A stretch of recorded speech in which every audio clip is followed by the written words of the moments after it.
On today's episode of the Network for Women in Business podcast, you're going to hear from Deana Karim. Deana is the owner and founder of Goodies Mixes. Now, for all of you keto lovers, if you're ever interested in getting a sweet treat, then you definitely want to get in contact with the website Goodies Mixes, because Deana's mixes are amazing. They're easy to use, the recipes are easy to follow, and you can definitely find success on keto by using Goodies Mixes. You're going to enjoy this interview with Deana. She's absolutely amazing, and you're going to fall in love with her just like I did, I'm sure. So let's get ready to jump right into this interview with Deana Karim of Goodies Mixes. Deana is the founder of Goodies Mixes, and they are low carb and healthy mixes where all you have to do is add your favorite eggs or butters, and you can create your own healthy brownies and cookies and sweet treats. But the key about her product and what makes them great and special is the fact that they do not contain any sugar. So they are low carb friendly and keto friendly mixes that you can purchase and actually enjoy them in the comfort of your own home. If you want to head over to her website to check out the products, go to goodies, GOODDEES.com, and enter in the code TonySaves15. That's TONISAVES 15, so that you can save 15% on your order from goodies.com. In this episode, you're going to learn a lot about Deana. You're going to learn about how she started her business. She's a fabulous businesswoman, and she's actually a joy to interview. I really enjoyed myself on this interview, and you'll be able to tell by the questions and how everything just flowed. I believe that I found a new friend, and you will too. And you will fall in love with Deana the same way that I did in this interview. So if you're an entrepreneur and you're looking to up-level your business, pay attention to a few great clues that Deana leaves in this interview. So get ready to learn and get ready to win right now. So we are on and we are live, and welcome everyone, and hello. And if we ever are able to just go live on Facebook, then we'll get that going on. But I am so excited because tonight I have Deana Karim on, and she is the founder of Goodies Mixes. And I have to just tell the story of how I met her. I met her on Instagram, and I was so excited to be able to, reach out to her. And, sometimes when you meet people on Instagram and you reach out to them, they're not so nice and they're not so friendly. But I have to tell you that Deana was just extremely friendly. And when I asked her if she would come on live on the podcast, she just immediately said yes. And so I was just so excited that she said yes and that she decided to come on with me. I have a series of questions to ask her, and we're just going to jump right into this interview because I recently started the keto lifestyle, and it's actually been very beneficial to me. I've seen an increase in my energy, Deana. I've lost about 20 pounds, and I'm working towards getting back to my pre-pregnancy weight. Look, 21 years later. 14. Be fair to yourself. Yeah, 14. okay, yes, let's say 14 years later. Yes, let's go by the last one. 14 years You later. always go by the last child. That's what Okay. So 14 years later, and and I met some incredible people online, and I was just so excited that you decided to say yes and come on board. Why don't you just tell everyone that's on, tell them about yourself, who you are, and how did you get started on this keto journey? Like, I know. I don't know how many years, 15 years ago almost, or 5 years ago? Five. Yeah, 5 going on 6. Okay. Very crazy. I actually had just had my son in 2012, Mr. Ibby. He's 6 now.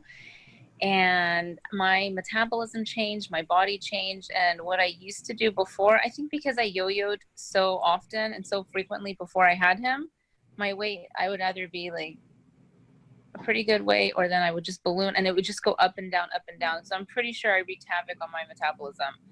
And after I had him, my body, my hormones, everything was so different that no matter what I did, I just couldn't, I didn't have energy. I was like, I'm in my late 20s and I have a baby. Like, it shouldn't be like this. So that's when I started doing research. I still remember he was 8 months old, and then I started going online, and at first I saw Ducon diet, and then I was like, I can't do it. And so I did it for a little bit. I was like, I'm not feeling well. And then I, transitioned to Atkins because I remember it worked for me in high school. And then with all the research that I was doing online, Atkins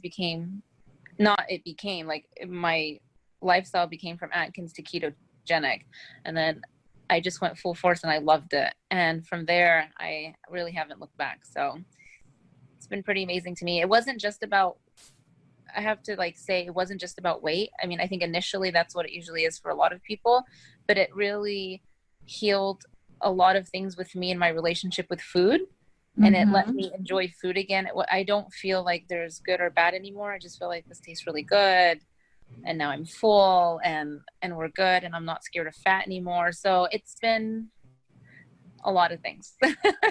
Well, that's good. And I mean, did you feel like the incredible energy, and did you feel like the brain boost? Because I know that I experienced that. I did. I definitely don't need as much sleep. I work a lot. So, and with I have two kids. I have my 6-year-old and my 2-year-old Gus. And with both of them, I definitely feel like I can keep up with them. It's been really nice. And then if I ever do have an off day, or if I'm on vacation and maybe I'm not, hitting the macros, or I'm not in ketosis, I definitely feel a little different for sure. I don't have the benefits of that. So there's a lot of positives to it for sure. So now is everybody in the house keto? No, or is it just you? Just you? Just me. So how do you handle that? Do you find yourself having to, cook meals for them and then cook certain things for you? Or is it that you cook the same things for them, but then just make sure you have your keto-friendly stuff available for you? That's pretty much it. Basically, the protein is the same for all of us. And then for side dishes, no one really loves cauliflower like I love cauliflower. So me too. I love cauliflower, and it just drives my mom crazy. She's like, stop eating it. I was like, I love it. So I can eat a whole head of it. So wow. They are not really on the cauliflower train 100%. So I'll make them what they want. And, some days they like, and I just let my kids try it too. I'm like, you don't know, you don't like it. You don't know if you don't like it if you don't try it. So they'll humor me and they'll try it. And then sometimes they like it and sometimes they don't. And I don't sweat it. So I definitely cater to myself in that, and I cater to them. Right. It's a little tiring, but then once you do it, you get used to it, and it's like not even a big deal anymore. Because if you think about it, a long time ago when we were doing this has become my lifestyle, but when it was when I was doing diets per se, like in the past, were we not eating different things as well? Like when I was living at home with my parents, my mom makes the best food, and I was like eating something on the side because it was the diet at the time. And it's just like, so it's not too different, except now I can actually eat like the really good foods with my family. So that's really nice. That's what I love about keto. I have found that Thanksgiving wasn't that different. Nothing is that different. Sunday dinners are not that different. It's just that they have different sides, It's the side dishes for sure. Right, it's the side dishes and the desserts. Right. Well, we don't do too many desserts around here anymore, but they do. And let me stop. My kids, they love junk food. They love, I'm looking over, I see some little bites. You know what I mean? So I buy the things that they like, because, we wouldn't have a happy household if they didn't have their junk. But then I buy the things that I need for me as well. And, do you find that you have to do a lot of meal prepping? Not really, I mean, I'm always in the kitchen anyway. Mm-hmm. So, Oh, so you like to cook? I love to cook. Oh, So wow. I don't feel like it's this chore for me. So I kind of like to make it on the day of. And I like to think like, what can I make with what I have in the freezer so it doesn't go to Yes. waste. So it's very much a move that I've seen from my mom growing up. Like she would able just like make up dishes with what we have. Right. And so I usually do that. And my kids have their favorites and my husband has his favorites. So I'm already baking because I just love to be in the kitchen. It's like that, and grocery stores are my favorite places to be, which is sad, but it's true. So tell us about, because you are a businesswoman. Yes. So tell us about that transition from, just loving the lifestyle and, loving baking and figuring out how to make your love for baking work on a ketogenic diet. And how did this all come about? Because I know there are lots of women out there that have ideas, want to start businesses, and they just don't know what foot to put forward first. So tell us about that. Yeah, of course. So I had started, and then I, started cooking, kind of the same, but like you said, different sides and experimenting. Mm-hmm. And then in 2014, I've always liked to bake. And I really got into experimenting with everything, with the different flours now, the nut-based flours, the seed-based flours, just a lot of different ingredients that maybe are not in everyone's pantry. And really getting to know the alternative sweeteners that won't raise blood glucose levels or kick anyone out of ketosis, like erythritol, and using stevia. And then I would bake it, and my husband's like, hey, this is pretty good. And I actually took it to my sister, and she goes, it was chocolate chip cookies. And so she goes, these are really good. You should sell them. So, I mean, she made this really small comment, and I literally took it and ran with it. Oh, wow. In 2014. And then I remember December 2014, she had a show for it was kind of like, not like a trade show, it was just like this little thing where vendors were coming together. And I said, I'm going to leave a plate of my cookies. And I wrapped them up, and I spent so much time baking them. I still remember. And I left them. And then I was so nervous, I just left. And so she called me. She goes, where are you? I was like, oh, I had to go pick up. I only had one son then. And then she goes, everyone loves the cookies. They want to meet you. They want to know what you did. I was like, what? They liked it? She goes, yeah. And it's really just having that confidence, because you're so nervous in the beginning. Right. And so she said everyone liked it. So I remember I went and I was introducing myself and talking to them, and they're like, wow, this is really good. I just can't believe it doesn't have sugar in it. And I was like, well, no, it's true. And then I thought, okay, let me release cookies. And after doing the research, and I really researched a lot. Uh-oh. Okay. I don't know what happened. Yeah, sorry. I don't know either. I decided after that, I was like, you know what? I didn't know if I wanted to do coconut oil. I didn't know if I wanted to do grass-fed butter. I was like, let me make a mix. And that's really how it transitioned. I was like, let me make a mix. And then whoever buys it can add what they want. So if they're dairy-free, they have the dairy-free option.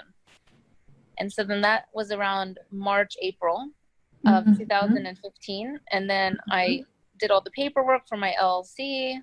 By the summer, that was completed. I found my co-packer, because in New York, you can't do anything from your house. I had to have a co-packer, which is expensive. So I was also working at the time. Yeah. And I saved everything I could put on the side. I did it for my very first run that was super small. Finding even a co-packer that would do the run was really hard, because they want to do big runs, because otherwise they don't make money. So they did the run for me, and I remember thinking, God, this is so much money. But I was like, yeah, I still remember, and it makes me happy because I see that it grew.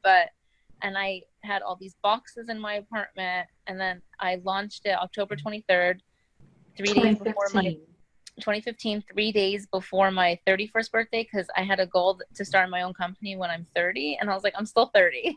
I'm still 30. Like, I have 3 days of the deadline. I'm still 30. It counts.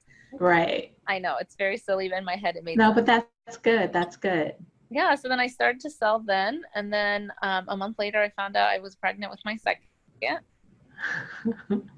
And then in 2016, I was 8 months pregnant, and I got actually let go from my job. Okay. And then that was a layoff that paid off. No, because I was a contractor. So Oh, okay. yeah. And so I still remember that happened. I was like, eek. And then I had just finalized the brownie mix. So I was still working and putting the money into the company, and I got let go, and I launched the brownie mix. I was like, oh, I'm so stressed out. Like, is this going to work or not? Because there were days I wouldn't make any sales. Right. And I felt really strongly about the mixes. And then I was in the hospital doing my C-section. And then Oh, wow. I took my phone just to look at it. I was like, I wonder how it's doing. I had just launched the brownie mix in July, end of July, and it was number 1 on Amazon. Oh, And wow. and I got all these, I was like, and I told my husband, he's like, what? And I was like, hold on, I'm excited, but I'm healing from a C-section. So Right. And so then I spoke with my husband and we talked about it. He's like, okay, this is like, we have something here. Like, this is, it's no more doing 2 things at the same time, like your other job and this. This is the time now. If you're going to do it, Do it. go for it. Do it. And I haven't looked back. So now on Amazon, are you part of Amazon FBA? yes, it is fulfillment by Amazon. Thank you. Okay. Sometimes people get very frustrated with me, and I'm like, I promise you, I wasn't sending it to you. Amazon should take care of that. It is FBA. So you were shipping it to Amazon, and they were fulfilling the orders. They were, yeah. Okay. But yeah. But then I came back because I had my son in Texas, because my family's there, and that's where I'm from. You're from the South. I'm from Louisiana, New Orleans. Gosh, no way. Yes. Born and raised Austin, Texas, and I had both my kids in Austin. Even wow. I think my husband was more than okay with it, because I wasn't like, I was a very weepy, slightly moody pregnant woman, and so okay. My mom was like, I want to take care of her. He's like, my dad's like, yay, and he was like, I think the first time he was like, okay, I guess. And then the second time he's like, you really should do it there. I was like, I don't know. Maybe I'll do it in New York. He goes, no, I think you should do it in Texas. So I was like, oh, that's nice. It was nice. That's very nice. Yes, I came back. Gus was only 3-4 weeks, and I had a lot of orders to fulfill, and I was still fulfilling it. So I had a lot of boxes and a crib in our room, because you know how New York is. Yes. Oh my gosh. And so I remember I would be breastfeeding and printing out the labels and doing the bags. You are a superwoman. I wasn't. I just remember thinking, like, how am I going to do this? And then I would put a bunch of the bags under we have like those giant strollers. And so if it was his nap time, I would walk with him and Ibby, because there was like a stool for Ibby to stand on, and we would go and dump it at the post office and then come back. Wow. And my husband would help me, and he would take the bags in the morning, as many as he could, on his way to work. And he's like, wow. Hold on. Like, let me find a bag that would hold it.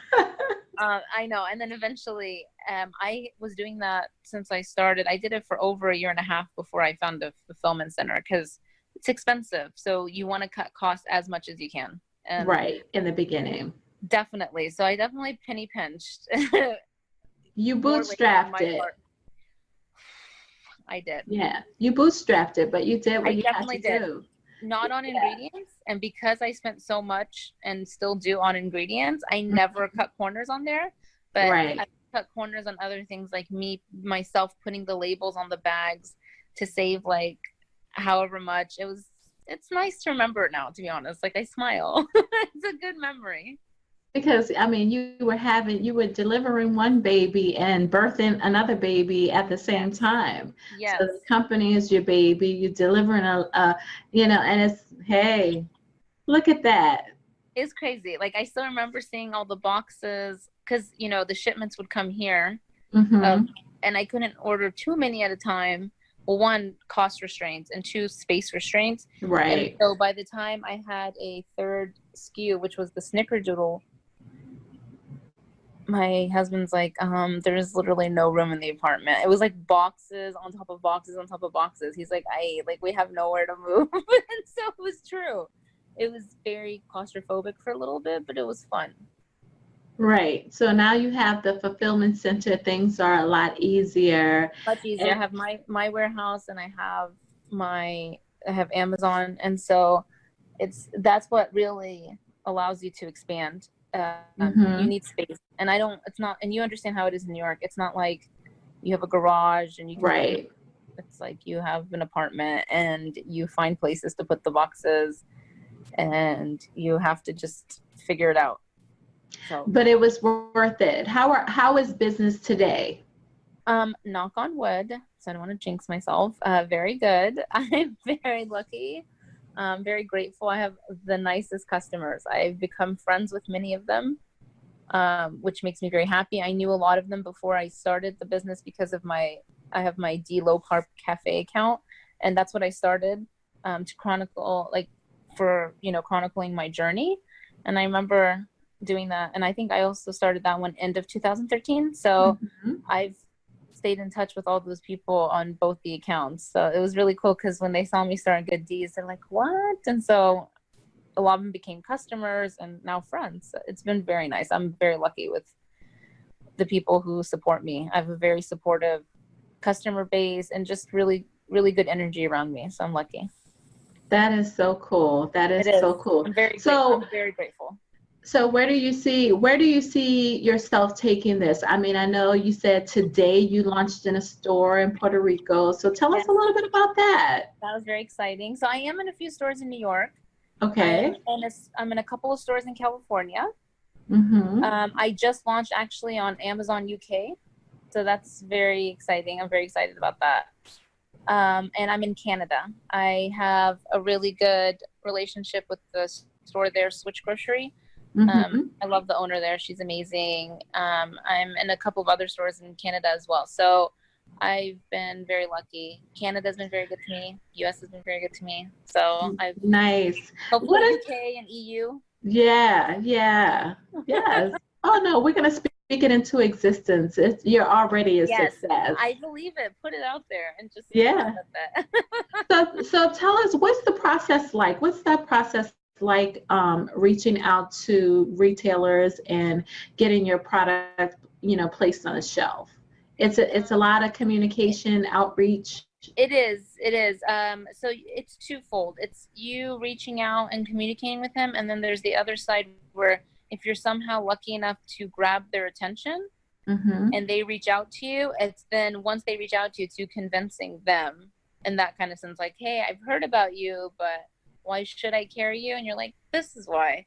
And sometimes I think, before I used to be like, oh, sales is like really difficult and I don't know, this and that. But I think it's because I wasn't passionate about what I was selling. And because this is now my company and my baby, and I believe in this so much, I don't feel like I'm hard. It doesn't feel cheesy. No, it doesn't. It's kind of like, oh, but this is why, and this is my journey, and my mom has diabetes and it runs in my family, and I was scared of that. And, I think, that's important too, because my mom is a huge inspiration to me. She has diabetes, and when I was growing up, she'd be making all these treats with like random ingredients. Because, and back then, like, it was lower sugar. Right. Yeah. And I mean, maybe it's just interesting to see how that's evolved. So yeah, so there's that. So, I mean, I just think if you really believe in what you're doing, it's really just going to be about time and persistence, to be honest with you, because I've so many times in my journey I've gotten impatient, or I'll tell my husband, like, in the beginning, I'm telling you, days would go where I wouldn't make a sale, and I was like, oh my god, like, is this like am I gonna make it? And I would get stressed out if my siblings, my sisters, I have 3 older sisters, like, so how's it going? I was like, yeah, it's good, making sales. Like, and it's just very interesting, like the moment that I wasn't doing 2 jobs and, raising my son, and I just focused on just the company, that's when I feel like really everything kind of came together, which, it's nice. And I wish I could have done that earlier, but you have to be smart about it. If you need another source of income to come in to fund it, then that's what you have to do.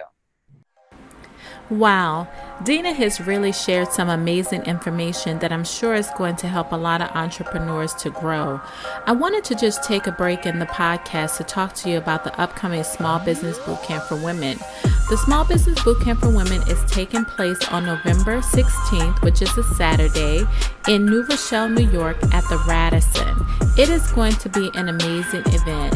You're going to learn all about how you can create your own audience from scratch. scratch. That's right, no more launching your products or services to crickets. You're going to learn how to build an audience, grow an audience, and convert that audience into sales. You do not want to miss this event.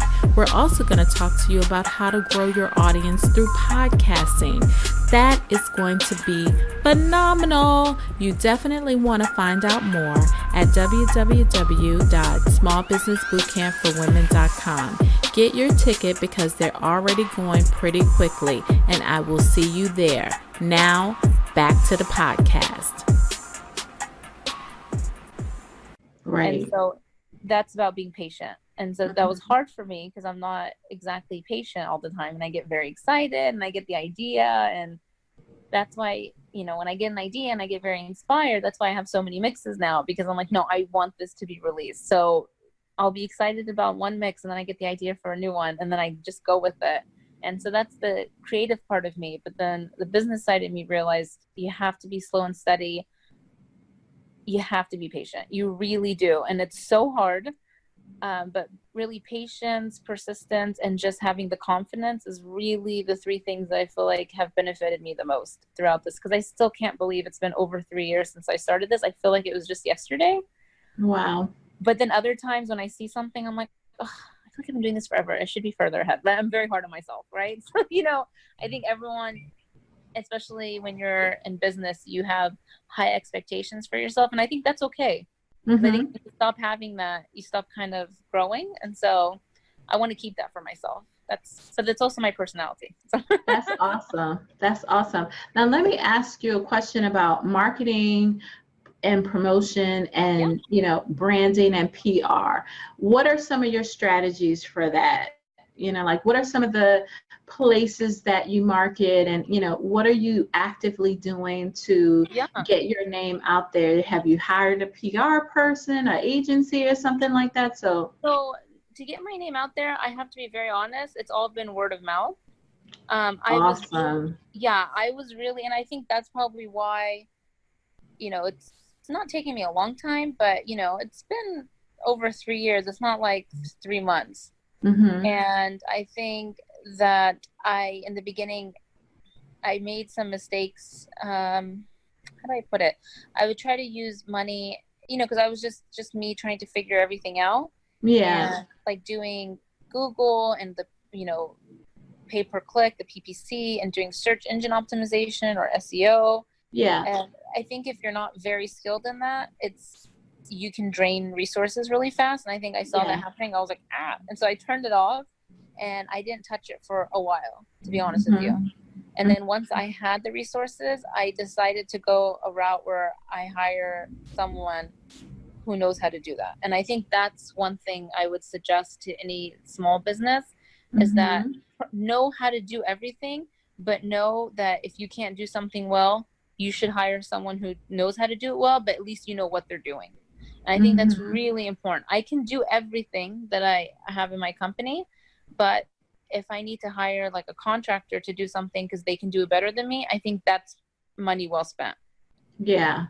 And I think that's the hard part. I think we try to save on everything. And I realize slowly but surely that it's okay to know how to do everything, but you're not going to be great at everything. You can't scale doing everything for yourself. So it's like time or money. So if you do it yourself, you're going to end up spending a lot of time. You'll save money, but you'll end up spending a lot of time. Then you'll be exhausted. Then you'll end up hating your business because you're trying to do everything in your business. For sure. And right. Yeah. And I also think like for instance, if I'm going to hire someone to help me do something, like a consultant for like online or anything like that, I still need to know what they're talking about. So I think you have to be educated in everything that you're doing in your business so that when someone tells you, you're not like, that sounds good, I don't know what you're saying.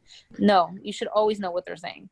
Right. And I think that's really important. And I'm glad I learned the hard way, putting in money, doing online advertising, and then figuring out like, I'm not very good at this, but that's okay. I know how to do it, but I don't know how to do it well. And that's not a bad thing. And that's okay.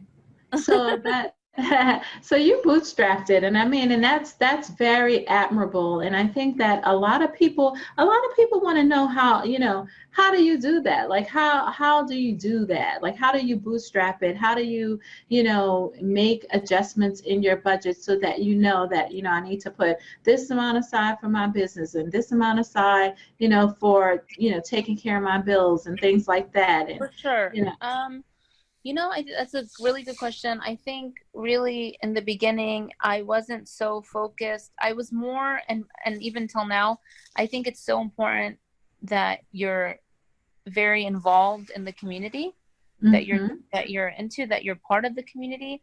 And because I just really focused heavily on that, and I still do.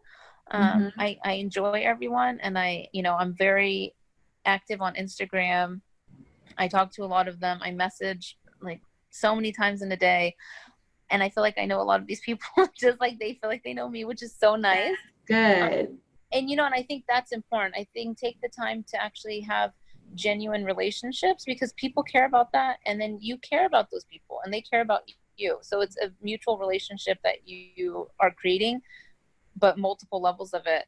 And I think it's okay to, this is the problem, I really think. I think when people, or anybody, and myself included, start a business, you're like so stressed and you're just so anxious that you become very frantic. And you're like, I'm going to do this and I'm going to do that because I have to make sales and this and that. And I think once I took a step back, I was like, okay, let me work on the second mix, which was the brownie mix. Let me just chill out for a little bit. Let me figure out exactly what I want to do and not be just like, and I think that once the energy calmed down, everything fell into place. Everything fell into place. And I think it's just hard for us, right? When you have a business, you're just like so into it. You believe in it so much. You want everyone to see it right when you see it because it's going to be great and they should love it. And then I just realized, hey, that's not how it's going to happen. And that's okay. So I have a newfound patience, I think, when it comes to that kind of stuff. And I think that's really the first thing, is having the patience and the knowledge, just being like, okay, it's fine, because people can sense when you're being like when you have a very like frantic energy, and I think it can be off-putting. Yeah. When it's just like, I gotta get this sale. If I don't get this sale, I'm not gonna be able to pay the mortgage. You gotta buy. Yes. And and I had the luxury of having my other job until 8 months. Yes. And then I got very lucky in that sense, and I have my husband who's very supportive. So I was very fortunate in that.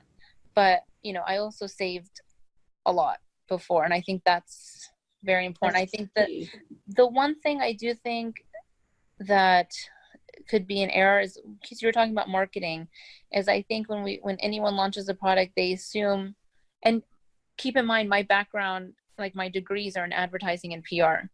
That's why I have 2 degrees, and one's in advertising and one's in PR. And I think the thing is, when you start that, you can overspend very fast. Very quickly. And I think people think it's so necessary. I think in the beginning, just kind of perfecting the product, really getting to know who you're targeting, like your target audience. I think just really studying everything is so much more important. I think marketing it's great. It's my background. I love it. It's important, or I wouldn't have sales. But I don't think that, it can be a really big drain financially. I think that what you did a couple of things right, though. I think, because this is what I heard from you, that, I went to a seminar with Michael Malkowitz, I think that's his name, Michael Malkowitz. He wrote this book, The Pumpkin Plan, and I think that he wrote the other book, The Toilet Paper Entrepreneur. Oh, okay. And in the book, The Pumpkin Plan, one of the things that he talked about was, a lot of times in business, we like to go after that new customer. And one of the things that he said was that it's really never about the new customer. It's about really servicing your existing customer and extending the lifetime value of an existing customer. So basically, he said it costs 10 times more money to acquire a new customer than it would be just to service your kind of super fan, the people that already know, like, and trust you. It's all about, increasing their lifetime value. I think from your story, what I hear that you did right was you were the target audience. And not only that, but you also, you were in the community. I So was, and I it like was everyone. easy. Yeah, it was an easy thing to say, hey, everybody, It was. now this is what I'm doing. And, easy to expand from that, easy for other people to say, hey, I got this from her, is great. And that's, I mean, look, that's how I found you, from that keto lady who had your mixes and made the chocolate chip cookies. And she was just like, these are amazing. That's so nice. I have to Yeah. say though, also it's very tricky because it depends which community you're in. And I'm really lucky. The keto community, the low carb community, the sugar-free diabetic community that's online is very supportive and very nice. And I don't think that happens. I don't know about other groups Yeah. or other products that aren't food related, or I don't know about that. So I won't speak on that. I'm just saying from my experience, I'm very lucky and I feel very grateful. And I let them know that because otherwise I would just be like a really crazy lady baking in the kitchen constantly with erythritol and almond flour and sunflower seeds. So I think the thing is, like, I appreciate it, and I have deep gratitude for all those people because I wouldn't have a company without them, and I'm very aware of that. It's not something that I'm aware of it every day, and I want them to know every day that I'm very grateful for that. So I think that's something I want to put out there. So That's without getting awesome. emotional, I don't want to get emotional. It's okay if you do. It's okay if you do. I might. So here's the thing. I want to ask you, there are a lot of women out there that want to, start a business. They have a passion project idea. What piece of advice would you give to them? Great. I love this. Start. I think that's really the one thing that differentiates entrepreneurs from people with ideas. You have to just start. Honestly, and I think starting on a small scale to begin with, don't feel like you have to go in there and have like 8 different, options or varieties. If you do something and you do it well and you love it, start with one. I started with one. And a lot of people say, oh, when you're launching, you should always have at least 2 to 3. And I was like, I can't afford that. And I don't want to wait. And so I think as long as you just start, it'll take its course. People have a fear and they don't want to start. And even on a small scale, just start something, start it like what you like and what you've been thinking that you want to do. And then just test the waters. It's nothing, I think we're very fearful of failure. And I mean, I think so too. oh, for sure. I'm like, because when I put it out there, and I know in the beginning, most of my followers were either from my low carb account or related to me. And if you go to my post, you'll know who my mom is, because she's like, so proud of you, my daughter. I was like, Mom, like, they know. So I was going to ask you, who is your inspiration, but I think I know the answer to that. Both my parents. I'm very close to my mom and dad. My dad came to the U.S. A long time ago now. I think 50 years now, with $300 in his pocket. Came to Brooklyn. It was too cold for him because he came in the winter. Wow. Yeah, 50 years ago to this month. And Wow. he's like, no. And he went to Austin. And so we've all we're based Wow. there. And then my mom came and followed him with my 2 sisters and from Lebanon. And, just seeing how they built a business. My dad has his own company, and he's, him and my mom, I don't know how they did it. Like, he didn't even speak English in the beginning, and neither did she. And she still remembers she had her dictionary, like her translation dictionary. I don't want to get emotional, but yeah. Wow. That is so awesome. That is so awesome, and God bless you. Both of my parents are deceased, but I'm I can sorry. tell you that, they had similar backgrounds. Like my father was, from Louisiana. I called him like the Bubba Gump of the South because he was a shrimper, and I mean, and he would sell shrimp, and I mean, he did what he had to do to take care of the family. And my mom, she was a cosmetologist, and she had her own business, but both of them kind of worked and then had their businesses as kind of like side hustles. So I see where I get a lot of my energy from, and to do a lot of the things that I'm doing. And I'm also here in New York, but I say I'm just like a country girl in the city, and I love Austin. I've been to Austin. Thank I you. I'm like very it. proud of being from Austin, and I It's love pretty living in New cool. York. So I'm very lucky. I get both. The Both. best of both Yeah. worlds. Sorry for getting emotional. Oh, you don't have to be sorry for that. I understand. I Yeah. understand. Yeah. I mean, Trust me, I they're just understand. they're Good amazing. people. They are, and like seeing my mom with diabetes, it's been so hard on her, and I would never want to have to go through that, and she wouldn't want us to have to go through that. So, Right. and she is like an expert baker. And so like, I mean, Really? she will literally, she's like, what is that show where they just give you random ingredients and you have to figure it out? Like she will Yeah, like just Top Chef. like Top Chef, and she'll just look in the closet. She's like, I'm gonna make this today. We're like, what is it? She's like, I'm not sure yet. So Wow. her She's and a my real dad, artist.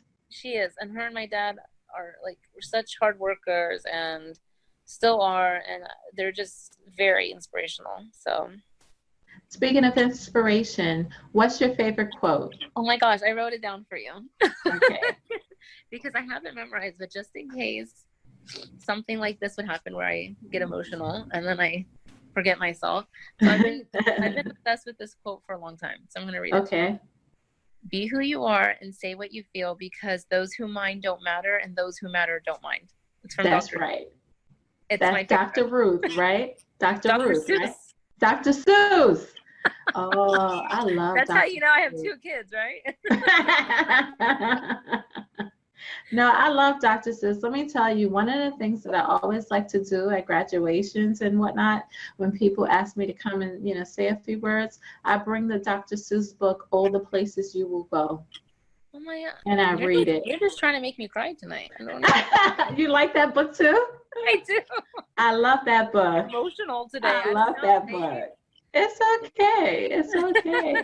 So I want to thank you. This has been really amazing. You've shared a lot of great gems. I think that a lot of people can learn from your story, your process. And, I think that what you've done it the right way. And my prayer for you is that you have tremendous success and that it just So much. keeps growing and growing and growing. And since you're here in New York, when I have my networking events, I'm going to invite you to come out. Please do. And, I have Try not to cry when I come. Just that's okay. Listen, we don't all read cry. the Dr. Seuss book. And you'll be fine. We all cry. We can cry together. It's We'll fine. just read and cry together. And then I should just bring my kids for story time. Perfect. Perfect. This has been great. I'm so happy that you said yes, Deana. And thank you for asking me, actually. Awesome. It means a lot to me. I am very supportive of female entrepreneurs. I think it's super important. And however I can help, I want to. So thank you for asking me. I really appreciate it. Awesome, awesome, awesome. So thank you for being here tonight. And thank you everyone that decided to tune in. I couldn't get the Facebook Live to work, but we'll post this on Facebook anyway as the video. And it'll be on the podcast. I'll let you know when it's ready and you can send it out to everybody. And just thank you so much. And I can't wait to try it. I wanted to come and meet up with you, right? I said, I'm going to come and meet up with her because this is what I wanted to do. I wanted to have it here baked and just eat it in front of everybody so that I would love that. You testimony. That. I mean, you don't want to be around me today because, I've been trying to feel better after my whole food poisoning incident. Oh, yeah. You'll feel better. It'll get better. And we'll meet up one day. I would and, love to. Tell me when, and I will.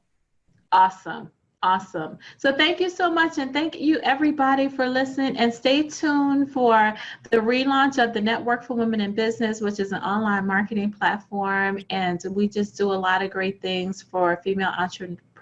We try to bring you the best of the best and, to give you a lot of knowledge and inspiration. Our motto is that we educate to elevate women in business. And so look out for what we have planned for this year. Thank you guys so much for being here. And thank you so much, Deana. We are now officially done. So you can get back to your family. Hey guys, wasn't Deana just great? What a great interview. And I learned so much about the process of starting a business. She's just fantastic. Don't forget to go check out her low carb and keto friendly mixes at goodies.com. That's GOODDEES.com. And don't forget to use the coupon code TonySaves15 so that you can save 15% on your order. That's Tony, TONI, saves 15. And thank you so much for listening, and I'll see you next time. And there you have it. I told you were going to fall in love with Deana just like I did. Make sure to order those mixes now because they are really good. Also, make sure to subscribe to the podcast so that you never miss another great episode like this one. And also, don't forget to check us out at www.thenetworkforwomeninbusiness.com. Take care, and I'll see you on the next episode.